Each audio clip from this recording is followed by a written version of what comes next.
Kia ora, good evening Southland. Mayor Tim Shadbolt, Councillor Lewis Crimp and consultant Bill Soper-Smith have just returned from Auckland where they viewed possible sites for a Southland embassy.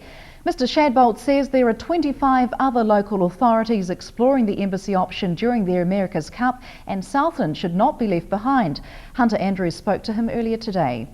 About 15 different sites and shopping centres and malls and all around the America's Cup village, and I think we've identified a site that'll be just perfect. What benefit would such a facility be to Southland? Well, I would say the America's Cup will be one of the biggest sporting events in the South Pacific. I know we've got the World Cup rugby around the same time, I know there's the Olympic Games, but I think for New Zealand the America's Cup will be the sporting event, and I really think we have to have a presence there.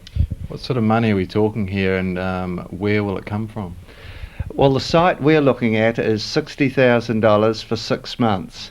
So we're looking at trying to get, say, 10 companies in Southland that are prepared to put $6,000 each towards setting it up.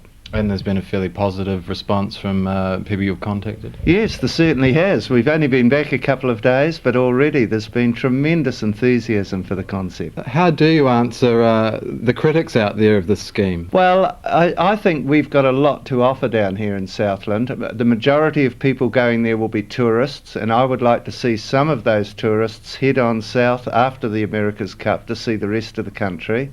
And I think there's a lot of other areas. It'll be a great opportunity. We're looking at 8 to 10 million people visiting that America's Cup village, and that's a great chance to promote Southland products and Southland produce and have such a big sort of area of foot traffic. And you'll be confident of your fellow councillors' support? Well, I guess like any sort of project of this nature, there's likely to be a few divisions. There's likely to be some, I think, lively debate on the issue. It's a difficult one, but I think it's one that we can't ignore. And I mean, 25 other councils are looking at the America's Cup village, so they can't all be stupid.